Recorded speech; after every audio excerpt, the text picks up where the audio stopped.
Hello, everyone, and welcome to the very first episode of Pressing Matters presented by Plug Talk Sports. This is our very first episode, actually, since we announced the Plug Talk Sports Network. Of course, you guys know me. I'm your host, Danny Torres. Very excited, very excited. I wanted this, obviously, Pressing Matters to be my own show, part of the network for everything soccer related. We're going to be talking from everything from World Cup, Copa America, Euro Cup, CONCACAF Gold Cup, MLS, La Liga, Bundesliga, Ligue 1, Serie A, Premier League. So everything soccer related. So here we are. I mean, we'll talk about the lineup. So Mondays, obviously, the Plug Talk Sports live show. Tuesday, we're going to have Sideline with Brandon Hernandez. That's for football. Wednesday, we're going to have Courtside with Brandon Hernandez. That is basketball. Then Thursday, we'll have Pressing Matters with myself, again, Danny Torres. Friday, we're going to have Plug Picks with Jonka Don't Stop. Saturday, we are going to have a UFC show hosted by Isaac Gomez. And Sundays, we're going to have One Timers, which is a hockey podcast by Blake Korn. But nonetheless, here we are. Thank you guys for joining on the first episode of Pressing Matters. We have 5 things on the agenda. And the first we're going to get into is the Ballon d'Or ceremony. Happened in Paris. It's hosted by French Football. Happened in Paris this past week. And there was, I would say, I really wouldn't say there were some shocks. I mean, I think I could have seen what was going to happen when you look at the nominations. But let's go through those and let's talk about some of those nominations. So for Women's Ballon d'Or, we're going to get into the big ones first. For Women's Ballon d'Or, number 3 was Alexia Russo. And then it came down to Aitana Bonmatí, who plays for Spain and Barcelona. And she has won the last 2 years. And then also another Spaniard, Mariona Caldente, which had another phenomenal year for Spain and for her club. So I'm sure you guys have seen the news on who won. And it was Aitana Bonmatí. Now, Bonmatí honestly has been the best player in the world for the last, I want to say, 4 years. So Bonmatí goes ahead and gets her 3rd straight Ballon d'Or. Alexia Putellas was there as well. She was nominated. So was Chloe Kelly of England. And it was only fitting for Bonmatí to receive the trophy from one of her idols, and that was Andres Iniesta, another FC Barcelona player, legendary in Spain as well. Hit the game-winning goal in South Africa, 2010 in the final against the Netherlands. Of course, Champions League winner with Barcelona and Euro Cup winner with the national team in Spain as well. And she said it in her speech that she's felt completely honored to be presented this award by Iniesta. Someone that she looked up to growing up as a kid and watching his games. And she also mentioned Xavi Hernandez as well. Obviously, we know how dominant Xavi and Iniesta were in the midfield in those FC Barcelona days. But Bonmatí takes it home. And now we're going to get into the men's Ballon d'Or. And I'll read you 5 through 3. So coming in 5th was Rafinha, obviously Brazil and Barcelona. 4 was Mohamed Salah from Egypt, Liverpool. 3 was Vitinha, who had a fantastic year with PSG, and he's from Portugal. Before I get into 1 and 2, listen, I'm not saying that Vitinha, Salah, or Rafinha aren't deserving, but Mbappe had a pretty good year. Kylian Mbappe had a pretty good year as well, and they ranked him at 7. They had Hakimi Ashraf at 6 from Morocco and PSG. A lot. You're going to see a lot in this ceremony. There was a lot of PSG contingency, and very well so. I mean, they dominated soccer this past year. They deserve it. But Mbappe had a phenomenal year uh, at Real Madrid, his first year in the Spanish capital. And I think 7 did him a little bit of an injustice. But 1 and 2, it was between Lamine Yamal, Barcelona, of course, Spain, had another fantastic campaign. He's won the Euro Cup with Spain. Could have won the Nations League, but Cristiano Ronaldo in Portugal shut that down. And then won La Liga, obviously, Spanish Super Cup, Copa del Rey. It was a phenomenal year in Hansi Flick's first year with Barcelona. And Lamine Yamal continues to shine. But who he was going up against with was Ousmane Dembele from PSG and, of course, France. I mean, again, Yamal had a great year, but Dembele left Barcelona to PSG. PSG, I think, appreciated Dembele a lot more than Barcelona did. I mean, PSG was a team that was coming off of having Mbappe, Neymar, Messi, and they tried to fit in there with Marco Asensio. Wasn't really working. They needed a big fish, and they were able to get Dembele. And when you look at this PSG team, and we're gonna look into it later in this Ballon d'Or ceremony, they were just a complete team. But I'll tell you why later. But the winner of the men's Ballon d'Or was Ousmane Dembele.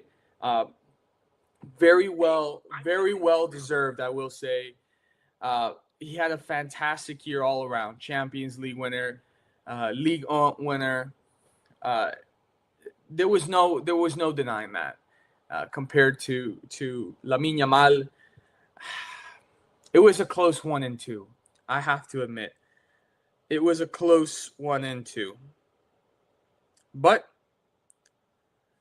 they decided to give it to Dembele, and it's weird. I was telling a friend the other day, it's so weird to see this ceremony when it was dominated for so many years between Cristiano Ronaldo and Lionel Messi, and now you get names like Dembele, and I don't think that the talent. Someone said the talent is getting weaker and less impressive. I don't agree with that. I think there's fantastic players out there, and obviously I think Dembele is one of them with the year that he had. But there's no matching Messi and Ronaldo. There's really not. I don't think there will be 2 players like that, at least this generation, or maybe ever. Who knows? I'm sure the people who were in generation of Pelé said that. People who were in the generation with Diego Maradona said that. And then made way for Messi and Ronaldo. But Messi and Ronaldo broke their records, so we'll see. Continuing on in the Ballon d'Or ceremony, the men's Copa Trophy, which goes to the best young player. Of course, this one went to Lamine Yamal, so he didn't leave Paris empty-handed. And this is his 2nd straight year winning the Copa Trophy. I believe a year before that, it may have been Jude Bellingham that took home the Copa Trophy. But very, very well deserved, like I said, everything that he has done and leading Spain. Look, I know that people have said that he might be the next Lionel Messi, and I think that's a little premature, to be honest. I think he needs to let his career play out. But I think for Barcelona and just Spain as a national team, Lamine Yamal is going to be their leader. He already is. And he's going to be that guy that when you face Spain or when you face Barcelona, they're going to be fearful of you. And for the Women's Copa Trophy, it was Vicky Lopez who took that home. And then the Men's Yashin Trophy, which is the best goalkeeper, was Gianluigi Donnarumma. And we'll get into that also in the next topic. On why I think that a certain club made a big mistake on letting go of Gianluigi Donnarumma, but very well deserved. The Women's Yassin Trophy went to Hannah Hampton, the English goalkeeper. She was phenomenal in the penalty shootout in Switzerland against Spain in that Women's Euro Cup final. Men's Jörg Müller Trophy, which is the top scorer of all of Europe, best striker, Victor Gyökeres, went from Sporting Lisbon now to Arsenal. I think that's going to up his career even more. But, man, everyone this past season was, hey, you seen Gyökeres? Have you seen this kid Gyökeres? And, yeah, at first I was like, I haven't heard of this kid, but I hear him getting a lot of clout and a lot of attention until I started paying attention. And he is a good striker. I think he's what defines a striker. And he's that just traditional striker. And he had links to a lot of Premier League teams. And he ends up going to Arsenal. And listen, I know a lot of people make fun of Arsenal for always choking, but I'm rooting for them. I'm really rooting for them to finally get their Premier League. They went far in Champions League last year. They knocked out Real Madrid. I really hope that they can get this done under Mikel Arteta and go far. So then for the women's Gerd Müller trophy, it was Iła Pajer from Poland. She takes that home.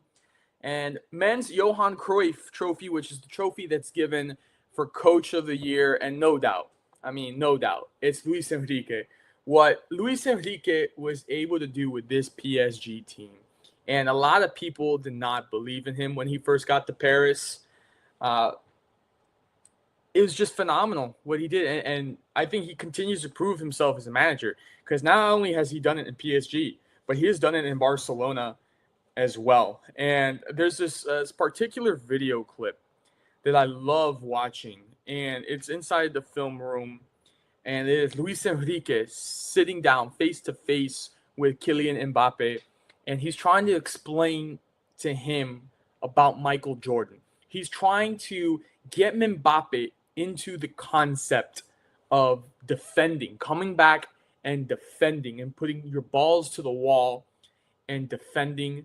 And when the other, people on your team look tired and lacking energy, that's when you go back, you run back, you slide tackle, you defend, and you show that leadership on the field. And that's when he told Mbappe, that is Michael Jordan. It's a phenomenal video. If you guys haven't checked it out, go and look at it. It's honestly amazing. But very well deserved for Luis Enrique to win the men's best coach, the Johan Cruyff Trophy. And for the women's Johan Cruyff Trophy, Coach of the Year, Sarina Wiegman. She is Dutch. Another well-deserved award. I agreed with that one as well. And then men's Club of the Year.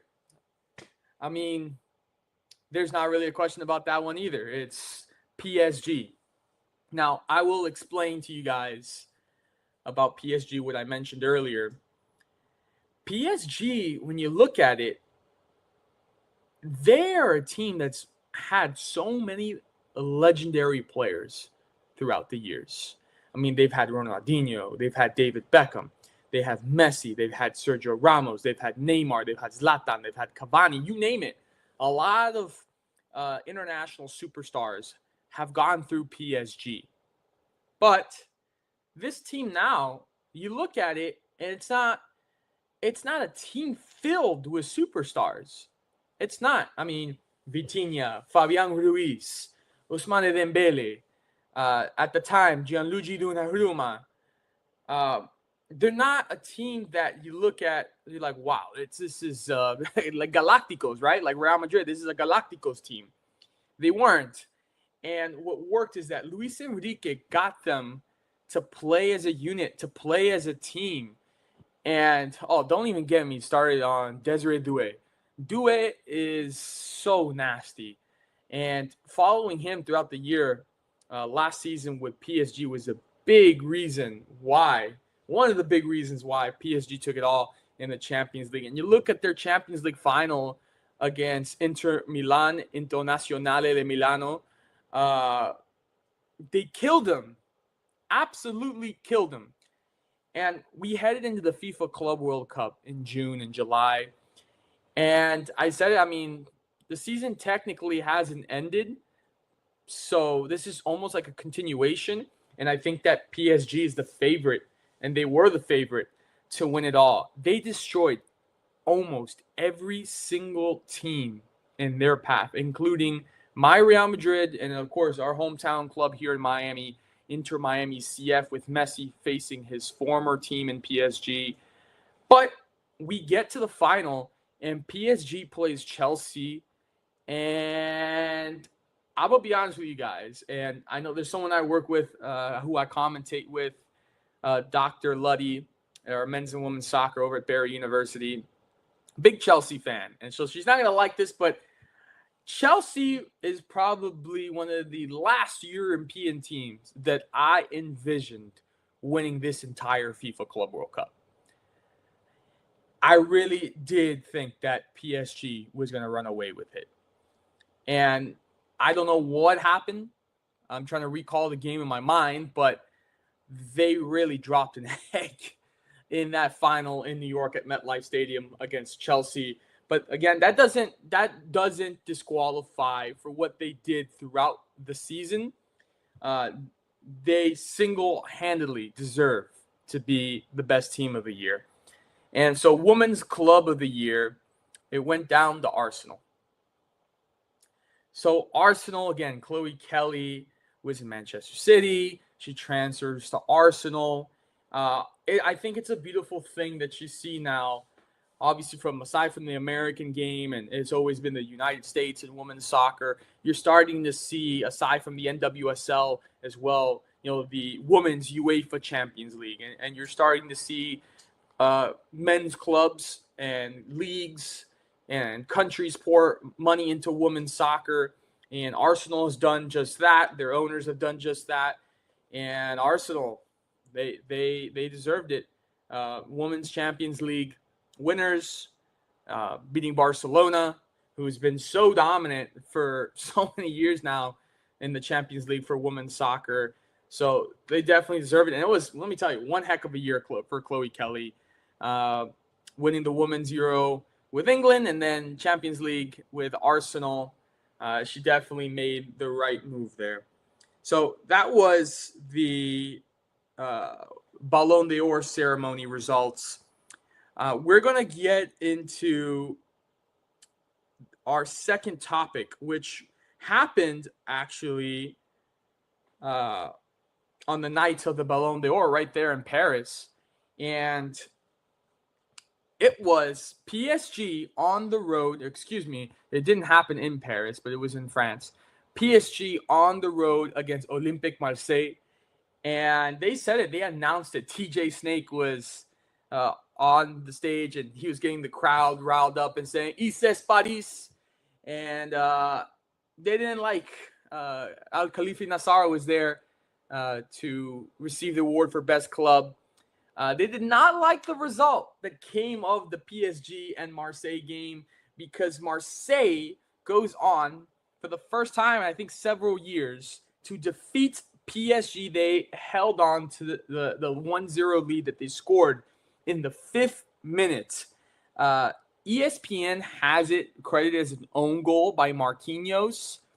But honestly, it was a misjudged punch in that game by Lucas Chevalier. So Lucas Chevalier is who they replaced Donnarumma with.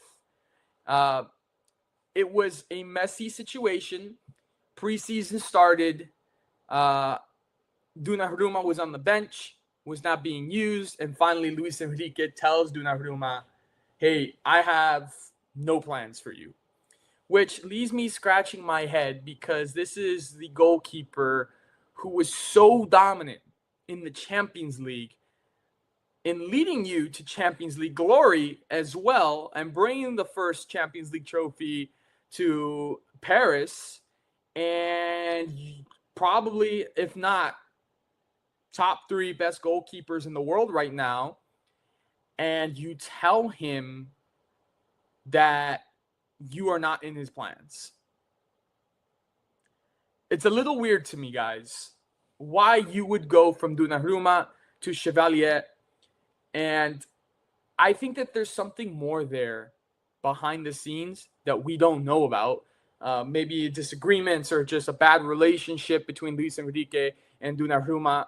Because other than that, I really cannot understand why you would get rid of one of the best goalkeepers in the world, was pivotal to all of your success in the past year, and be like, looking at that and be like, yeah, we don't need that. We don't need that. We got Lucas Chevalier, and no disrespect to Lucas Chevalier. He's a great goalkeeper, but he's not Gianluigi Donnarumma. I'll tell you that. So they get rid of Donnarumma. Donnarumma now at Manchester City.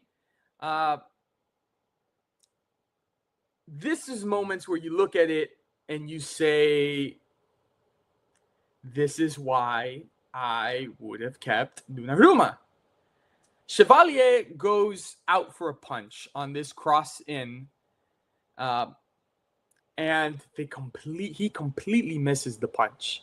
Completely misses the punch. It was embarrassing. Bad goalkeeping. I think he should have stayed. If you guys go and see the highlights of this match, I think that he should have stayed on his line. Marquinhos was there. I know he was not in front of the attacker. He was behind the attacker, but he was a little late to run off of his line to come and try to punch this. Completely misses it, and it's headed into the goal in the 5th minute for 1-0.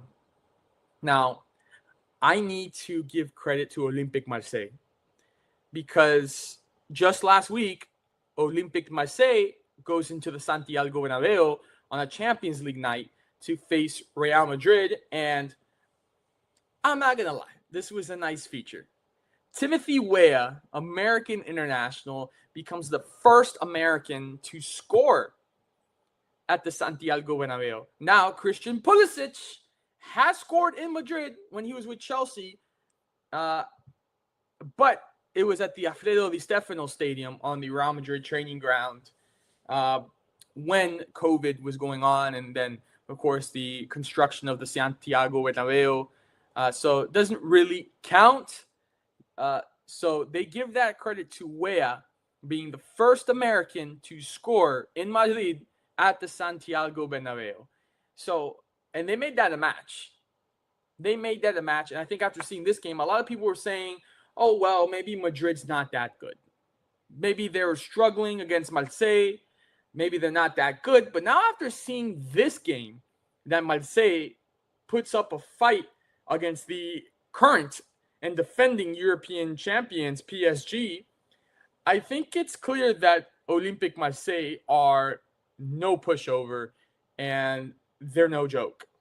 So for people saying that, I urge you to go to YouTube and watch, whether it's the game against Real Madrid or this game against PSG.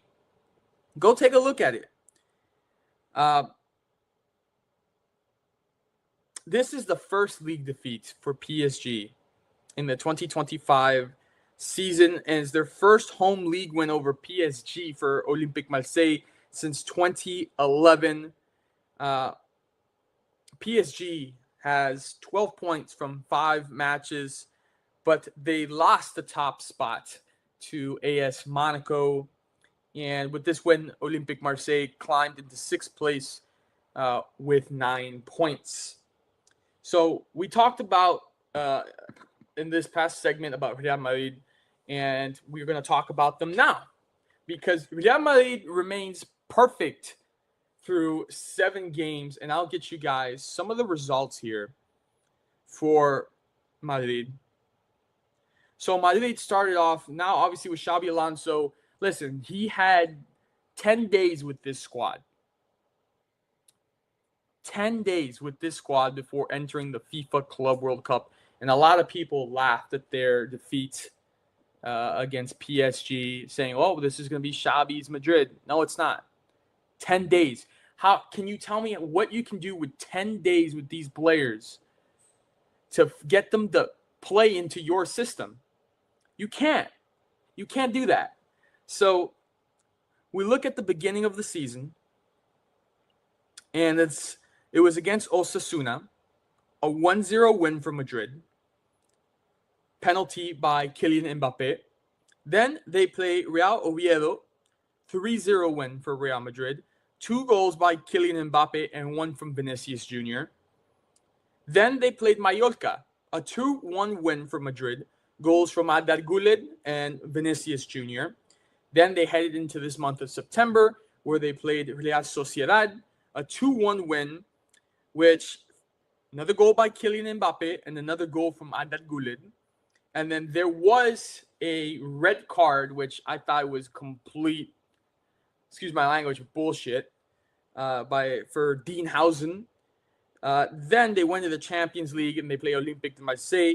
2-1 win, 2 penalty goals by Kylian Mbappe, which I know people had problems with those 2 penalty calls, and especially ESPN FC had some comments about those penalty calls. But guys, I'll tell you what, when it comes to soccer, or if you're a Real Madrid fan, don't listen to ESPN FC because they're just pro Barcelona, and especially pro Messi, which there's no problem with obviously acknowledging the greatness of Messi, but it tends to be biased and fake news media, and very negative towards Real Madrid. So there's that.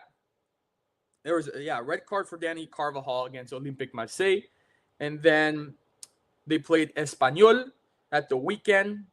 2-0 win, goals by Eder Militao, and another one from Kylian Mbappe. And then they played Levante on Tuesday. 4-1 victory over Levante. Goals from Vinicius Jr., goals from Franco Mastantuono, and 2 goals from Kylian Mbappe, making it 9 goals in 7 games. He's off to a fast start, and I want to give credit where credit is due for Xabi Alonso.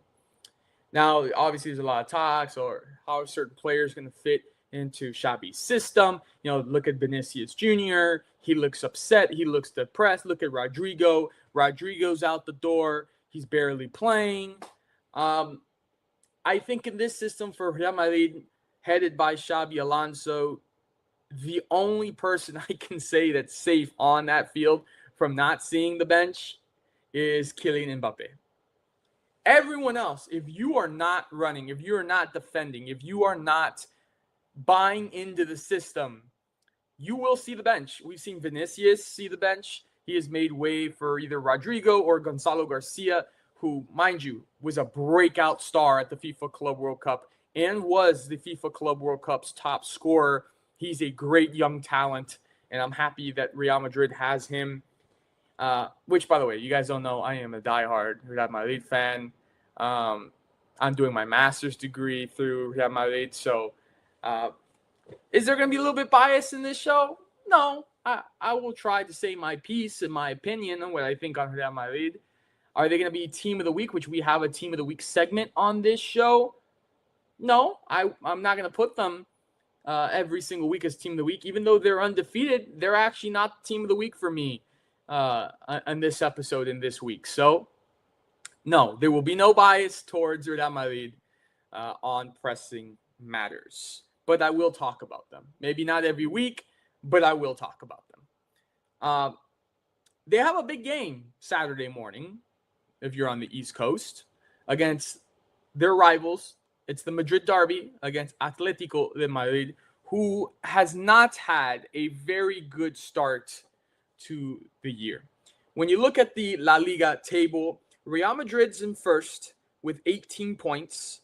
Barcelona, who hasn't played yet, they play this afternoon, I believe, just started 23rd minute against Real Oviedo, 0-0. Barca should win that, should take care of business. So Barca's in second with 13 points. They should be up to 16, just 2 behind Madrid if they win that game. Third is Villarreal. When you look at Atleti is all the way in 9th. You ask yourselves why? They start this year against Espanyol. They lose 2-1. Then Elche, 1-1 draw. Deportivo Alavés, 1-1 draw. Then we go into September. They did beat Villarreal 2-0. They went to the Champions League. They lost to Liverpool 3-2 despite putting up a fight. Then they played Mallorca, 1-1 draw. And then they beat Rayo Vallecano 3-2. And on newspapers today in Spain, Simeone was saying that Julian Alvarez needs help. For Griezmann, I can't sit here, and you guys might flip out when I say this, but I can't sit here and say, wow, Griezmann is one of the best players in the world. I think he's a great striker, but I do think he gets overhyped, especially in the last several years. I feel Griezmann's performance has kind of peaked over the mountain. Then you got Zorloth, and let me tell you, Zorloth, he's had so many chances in front of goal that he cannot convert and he cannot finish. So that's definitely going to hurt Atleti. Julian Alvarez has already had nasty goals against Real Madrid. But the point is, Real Madrid is flying high right now. They're undefeated, 7-0. Again, I said Mbappe 9 goals in 7 games. Everyone is bought into the system. What I love that Xabi Alonso is doing, and he viewed this as a very, very important piece to Real Madrid after losing Toni Kroos, after losing Luka Modric. It was important for him, and Carlo Ancelotti did not do this, not give him a lot of time, but it was important for him to put Arda Güler in the lineup. He is giving Arda Güler the freedom to be there with Federico Valverde in the midfield, to be the player maker, sort of say, the creator. Obviously, I don't think Arda Güler will replace what Toni Kroos or Luka Modric gave Madrid. There's still a lot to be seen. Arda Güler is still very young, but we've seen what he's done with the Turkish national team, and now we've seen what he's done when you give him opportunity and chances to start for Madrid. So I think that Xabi Alonso said, Arda Güler is going to be a very vital piece to this project, and I'm going to start him. And we've seen the results and the impact that Arda Güler has when he is on the field. So that's something I'm very happy about. Obviously, Real Madrid went out and got Franco Mastantuono from River Plate. He was with River in the FIFA Club World Cup. And this kid, listen, you guys know I'm not the biggest fan of Argentinian football, but this kid, man, I am happy also that he's getting minutes, because a lot of people said as well, Mastantuono is just going to go ride the bench at Madrid. But no, he's been getting his chances. He's been getting his minutes, and he got a goal against Levante, which was beautiful. Beautiful goal by Mastantuono. Placed it upper 90 on the right side, near post, which is extremely difficult to do. And I just like the striking options for Madrid. Coming off the bench or starting, Mastantuono, Gonzalo Garcia. Endrick is injured, so he hasn't gotten a lot of time. He's working through that. You just get Jude Bellingham back. And, a lot of people said, well, how come Jude Bellingham, is not scoring as much? From last year, obviously he's missed this beginning of this year. He's back now, but missed the beginning of this year getting that shoulder surgery. But Bellingham could score, but he's not a scorer. He is a distributor. And I think that Jude Bellingham is the modern day Zinedine Zidane. It's just the way that he moves on the ball is just beautiful. So getting him back for Madrid, even though playing the beginning 7 games of the season without him, or 6 games, should I say, they did good. They did good. So it's kind of scary that you add Bellingham to that mix. It's going to be very, very interesting. Obviously, I love the addition of Alvaro Carreras, bringing him from Benfica. He's just another dog back there in the defense, which is what we needed. We really needed that. You still got David Alaba. He's been injury prone, doesn't really play too much. You got Ferland Mendy, another one that doesn't really play too much. Then you got who we got? Rudiger. Rudiger's injured. Raúl Asensio was another defender that came up through the Madrid system that really has impressed, and they got him right to the first team. He's another one that I like. He reminds me a lot of Sergio Ramos. So obviously Thibaut Courtois back there in goal, one of the best goalkeepers in the world. I think this team is very good shape against Atleti on Saturday, and then next month, October, at Clásico, which if you look at it, the way Barcelona is playing to start the season, the way Real Madrid is starting to play this season, I favor Madrid in the Clásico, in the first Clásico of the year. So we're going to go into our fourth topic of business tonight, and that is that Jerome Boateng has announced his retirement. Now, listen, a lot of people are going to remember Boateng for that play in 2015 in the Champions League in Bayern against Barcelona when Messi turned him around and he looked like he got sniped from the top of Camp Nou, and that was definitely a embarrassing moment for Boateng. But just looking at his career, his early career, was born in Germany, was developed at Borussia Berlin and then Hertha BSC. Had his pro debut in 2007 with Hertha BSC. And, of course, capable center back and right back, and we've seen that throughout the years. 2007 to 2010, he was part of Hamburg, became a regular in the Bundesliga, obviously known for his physicality and tackling. And he helped them reach the UEFA Cup semi-finals. Then he transferred to Manchester City, just playing one season. He struggled with injuries and adapting to the Premier League, but still contributed to the FA Cup for City that year. And this is really where we get to know the Boateng that we all knew, right? And it was his time in Bayern Munich. It was the peak of his career. Now, just listen to the stats of Boateng with Bayern Munich. 9 Bundesliga titles, 5 DFB Pokals, was a key part of Bayern's 2013 treble, the Bundesliga, the Pokal, and the Champions League. Again, central to the 2020 treble for Bayern, where Bayern won the Bundesliga, the German Cup, and the Champions League again.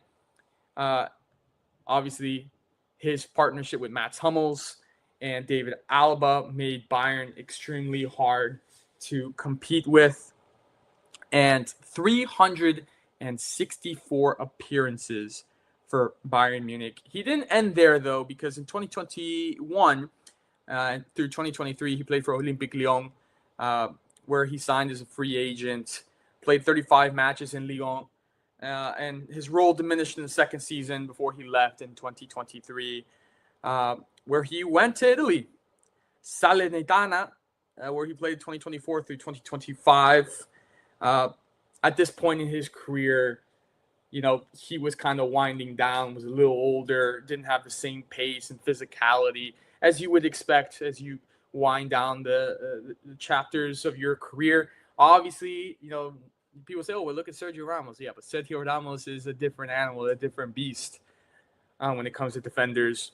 International career for Germany, he played from 2009 to 2019.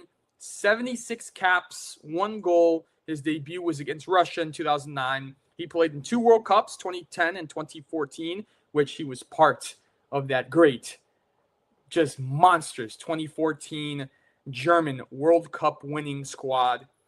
And then 3 Euros, 2012, 2016, 2018. Named to the 2016 UEFA European Championship team of the tournament. And he retired from international football in 2019 after the long-time German coach Joachim Löw phased out the veterans. And you just look at the career honors: 2-time Champions League winner, 9 times Bundesliga, 5 times DFB Pokal, 2-time FIFA Club World Cup winner, 2-time UEFA Super Cup winner, won the FA Cup, world champion with Germany in 2014, and is regarded as one of the best German defenders of the 2010s and might be best German defenders of all time. And his career comes to an end. So much respect for Jerome Boateng and the career he's had. I know he's probably going to miss playing, but I definitely know that the fans over there in Germany definitely appreciate whether it's Bayern or the national team, everything that he did. So happy retirement, Jerome Boateng, and we'll definitely miss seeing you on the field. Now, final order of business. Inter Miami clinches a playoff spot in the Eastern Conference. They've moved up all the way to 3rd.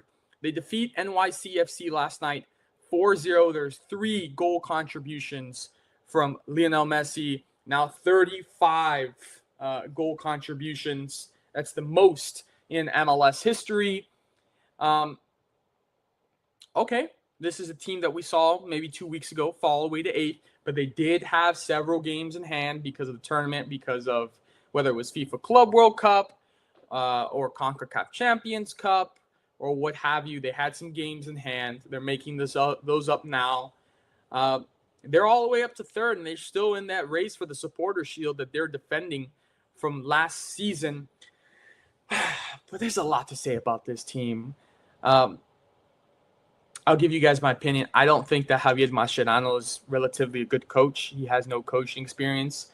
I don't think, even though they say that Tata Martino had personal issues and he had to go back, I don't know if I buy into that story.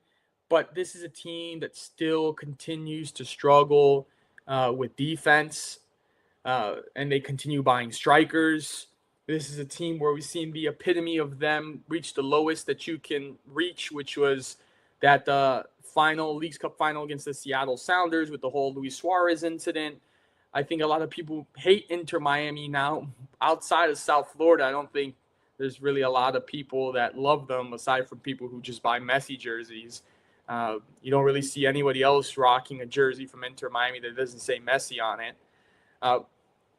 We need to see, because going into the playoffs last year, everyone again thought, oh, they have Messi. They're going to go to the MLS Cup final. They're going to win the MLS.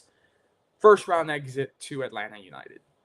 And we've already seen this year that there is teams with Messi on the field that can take out Inter Miami. And that could be scary in the playoffs. Obviously, this year they have defeated Philadelphia and tied with Philadelphia, one of the top dogs. They've beaten Columbus. Charlotte has been very good playing Miami, and they're a surprise team right now. But if you ask me what I think about Inter Miami heading into the playoffs, I've said this many times on the Plug Talk Sports live show.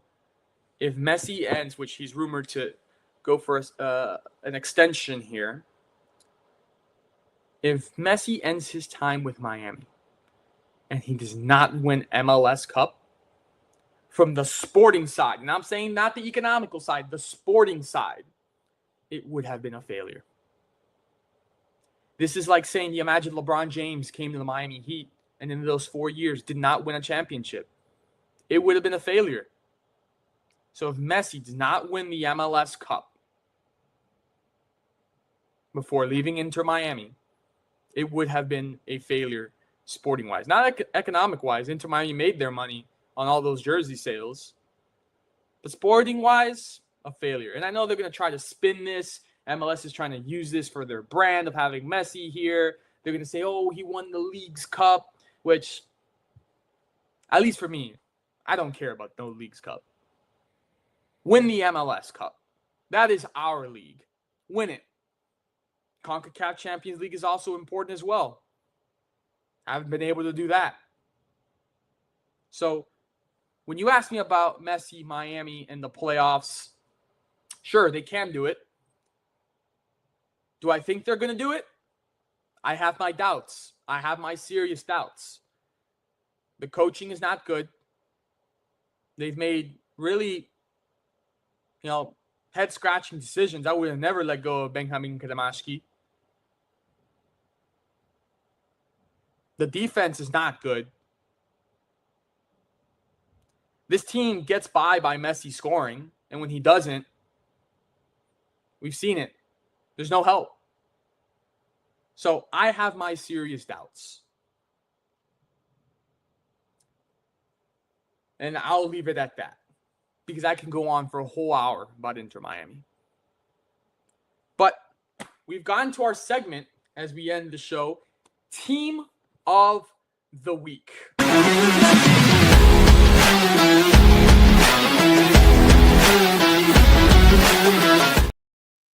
Your team of the week is going to be Olympique Marseille. They shocked France. They shocked the world by defeating PSG 1-0. A goal scored in the 5th minute. PSG, with so many weapons and options, play great as a team. You can't hold them off. We saw that in the UEFA Super Cup, where Tottenham looked, they were going to defeat PSG up 2-0. PSG comes back and defeats them and wins the UEFA Super Cup. It's very hard to contain this PSG team to 0 goals. Marseille did it. They went wild. The coach even got a red card for talking to the referee, but Marseille does it.